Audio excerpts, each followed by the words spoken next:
Hey everybody, so before we get started, I wanted to say thank you for the overwhelmingly positive response to my video on the cut content of Life is Strange.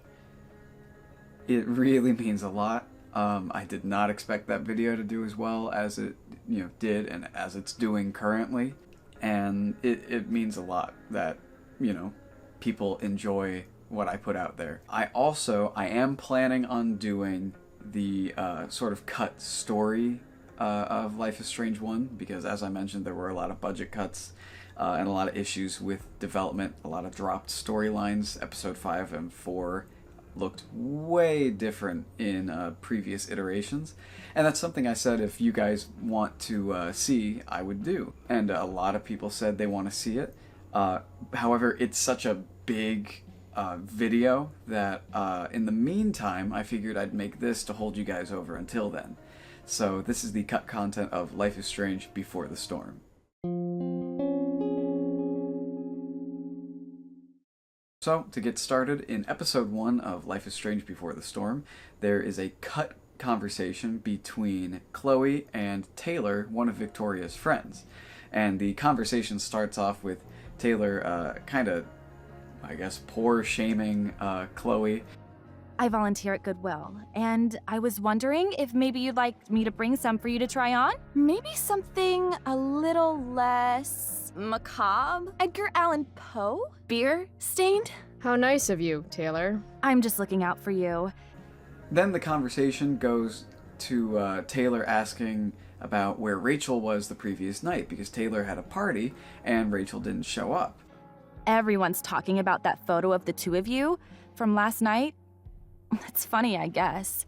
I only say that because I had a party at my place last night and Rachel didn't come. Wow, that is so strange.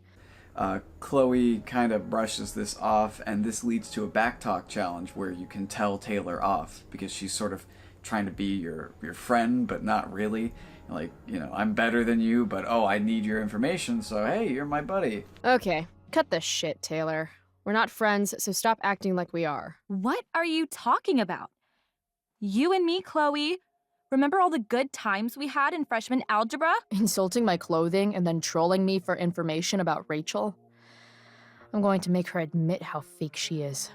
If the player succeeds in the backtalk challenge, this leads to Taylor literally being in tears and saying how, fine, I don't want to be your friend. Is that what you want to hear? And sort of running off crying. You win. I don't want to be friends with you. I'd never be your friend. Are you happy now? Jeez, I really hit a nerve there. There are actually quite a few backtalk challenges from the entire game that were removed. This includes a backtalk challenge with Skeeve, the guy that Chloe runs into at the Firewalk concert. A backtalk challenge with Skip, but this isn't the same one featured later in the game. This is one from episode 1. So I'm not really sure where that would have fit in or what you would have needed out of him. In episode 2, there is a cut backtalk challenge with Evan. Once again, I'm not really sure what that would be about. However, this may play into the drug dealing mechanic that was also cut from the game, which we'll get into later. And in episode 3, there was a backtalk challenge that involved, the file says self in it, which has a lot of people wondering what exactly it was about, possibly of some sort of hallucination when Chloe's knocked out, or something involving William, perhaps, because she hallucinates and sees him throughout the entire game. I'm still not certain exactly what it could be. There are some unused objectives that Chloe would write down on her hand. There's only 2. The first one is People Watch, which is likely in the park section with Rachel in episode 1.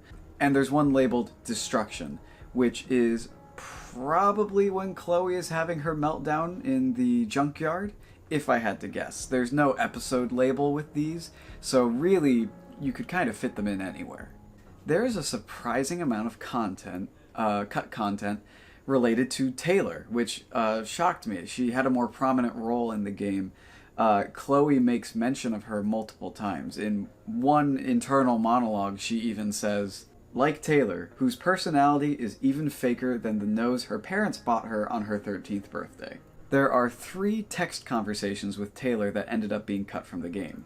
In episode 1, Taylor texts Chloe, once again offering hand-me-downs and making fun of her while she's at it. There's not really much to the conversation. It goes like this. Hey, it's Taylor. I've got these ballet flats, but I'm thinking too feminine for you? But then again, you're tall. I just don't know. Chloe, you busy, girl? Yes. I'm so sorry we missed each other last night. Victoria was supposed to make sure everyone who should be invited got invited. You were so cool about it. You're not mad, right? There will absolutely be a next time. This is in reference to the party that Rachel was invited to and didn't go to, because Taylor makes a point in the conversation that, well, you were invited too, Chloe, which once again, shows her kind of being a backstabber. But once again, it implies that Chloe and Taylor have some sort of relationship before Taylor ends up being a Victoria groupie, that there was more to her originally, which I think is interesting.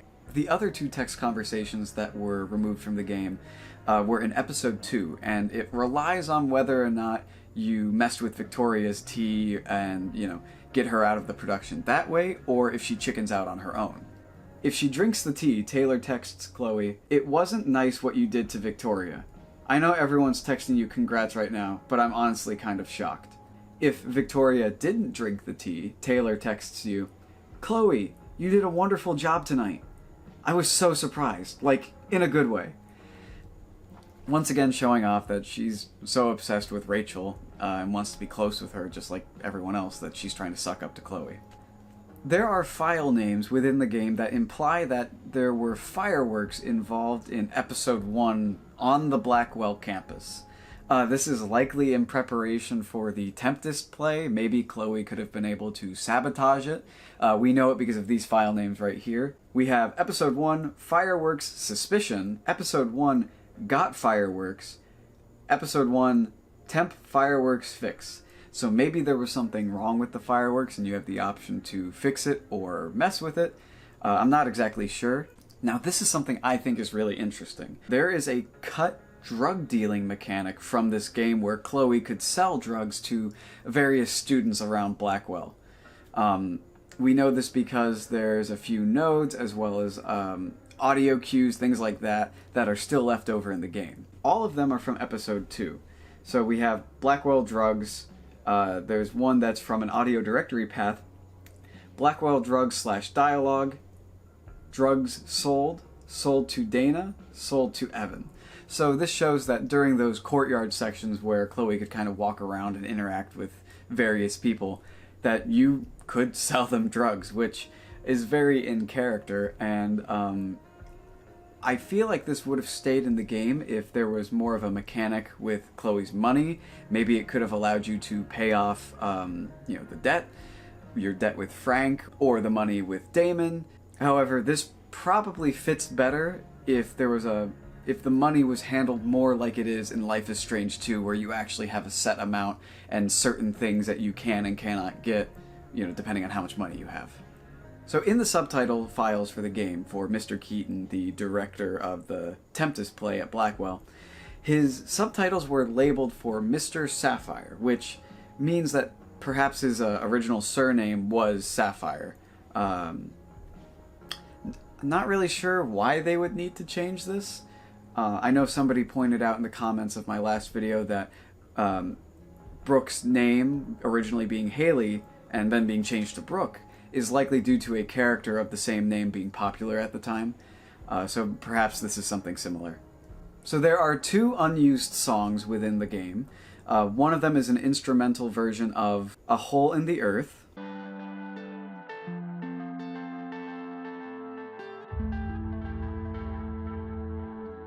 And there's an unused Firewalk song.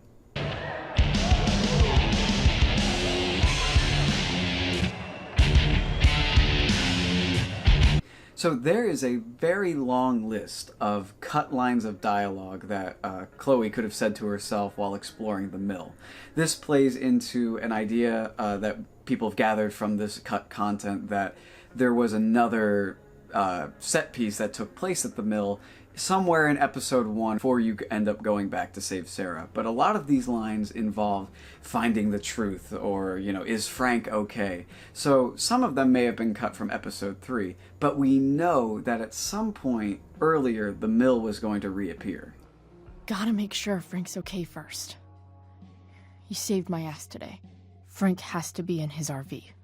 And by the looks of that blood, he's in bad shape. So there's 2 cut locations that we know for sure. One of them is a school bus. This would have been in episode 1. My personal theory is that maybe if you won the Backtalk challenge with David, you would end up taking the bus instead of driving with him to school. And the other is the mill, and it's labeled for use in episode 1. Now this is different than the Firewalk concert and how we see the mill in that version. And we know for a fact that the mill was cut from episode 1 and was going to be featured again in between Overlook and the Junkyard. The Storyforge notes further hint at this. So it's referred to as episode 1 S07 or S07, and that's the same in the file name for the mill and its appearance there. So we have things like crowbar, dog collar, message, spray paint, ambient counter Rachel. Things like that, different things you could find in the burned out mill at this point. There are 2 unused graphics that we've found. One of them is Chloe's driver's license, and the other is the label to a Viagra bottle for David. So, if you needed any more ammunition against him, there you go. So there's some text files that appear to belong to Frank, and I say that because it involves a dog book, a bunch of dog names, as well as medicine for a dog. Maybe we've just lost the graphics and these were the little, when you hit, read, and it just gives you the text of whatever poster you're looking at. So early in development, there was a sort of background story involving a political group called the Arcadia Bay 15. So in the first episode, Chloe could interact with a poster, most likely relating to the Arcadia Bay 15, and say this: "The Arcadia Bay 15. Didn't expect these guys to be so political." Later, Chloe would have been able to see a website belonging to them on her laptop, and on the Wikipedia page I found a recreation of what it may have looked like. So Farewell, which is an episode that is about Max and Chloe's last day together, which features the original voice actresses for both Max and Chloe, actually has some cut content. However, it's not that much. The episode itself seems to have had a very solid plan of what they wanted to be in it, because the cut content itself isn't anything as big or impactful as these missing plot lines or taking out the entire Arcadia Bay 15. These are just missing internal monologues of Max. So these include Max interacting with a honey-do list and saying, "Is there anything Chloe's dad can't fix?" Her reacting to a note left by Joyce for William where she says, "Aw, I wonder how long that's been there." Her reacting to a model airplane kit. Max's comment is, "Chloe's dad always seemed interested in World War II. Guess he's taking up a new hobby." This next one is just labeled as photo tips. This next one is for a book called Photo Tips. The title would have said, "Start shooting, quick tips to improve your photos." Max's comment was, "I need to get a book like this." There was also report cards, including Chloe's grades. She only has 1 B, and it's in English, but it's very close to an A, is what the note says. Max's reaction is, "I really hope Chloe likes it at Blackwell. She always loved school," which, we know that one didn't age too well. There's a World War II book called All the Front Lines. Max's comment is, "This must be Chloe's dad's reading list." Sorry.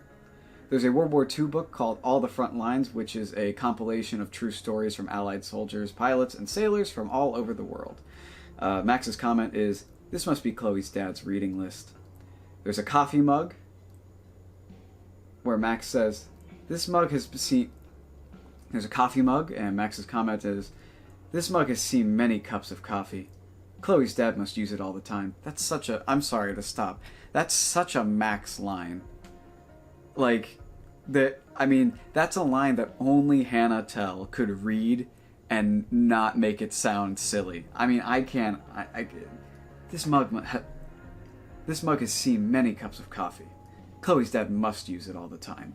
Like, that's such a. I mean, you guys know that's such a Max. That's such a Max comment. And then finally, we have her reacting to detergent. She says, "I've never seen this brand before. They must have just switched to it." Which I don't know why Child Max is keeping tabs on Chloe's detergent. But, I mean, I guess if you're over at her house all the time, you're bound to keep up with it, I guess. Notice the little things. So yeah, that's all the cut content from Farewell, the bonus episode. So that brings us to the end of this video. I know it was a bit shorter than the other one. Editing Noah will come in and kick my butt and tell me I'm wrong. You eat like a pig. Try the floor. I was eating those beans. Are you fucking insane? I was eating those beans! But this is to hold you guys over until I do the full story deep dive of part 1, because I set myself up there. I know it's going to be a lot, but I'm looking forward to it because it's something I hadn't really looked into until I was doing the research on the content. And I'm really excited to share it with you guys. So once again, I appreciate you guys for watching. And real quick, I want to talk about my little shrine I've set up for recording. So I've got all, I'm only missing 2 of the Life is Strange comics. I just ordered them, actually, and that's something I'd like to talk about as well in the future. We've also got my Polaroid camera, which you'll notice it's a not a rainbow, because this is actually a British camera. I got it on eBay for like 35 bucks. And then also the Blackwell Academy yearbook. If you guys are interested, I would love to go over some of the sort of bonus content, such as the comics, such as the Blackwell Academy yearbook, because, it's just supplemental, but it's fun to look at. There's some, fun articles in there. So if you guys would like me to look into those for a future video, please let me know. I probably will anyway. I do plan on continuing and doing a Life is Strange 2 cut content later, but that will most likely be after the sort of deep dive into part 1's story and the missed things from that. So yeah, once again, thank you guys so much for watching. I really appreciate it. I really appreciate the positive response I've gotten. It's overwhelming, but enjoyable at the same time. I don't know how else to really describe it. But I really, really appreciate it, and I hope you guys have a great night or day or whatever. But thank you for watching.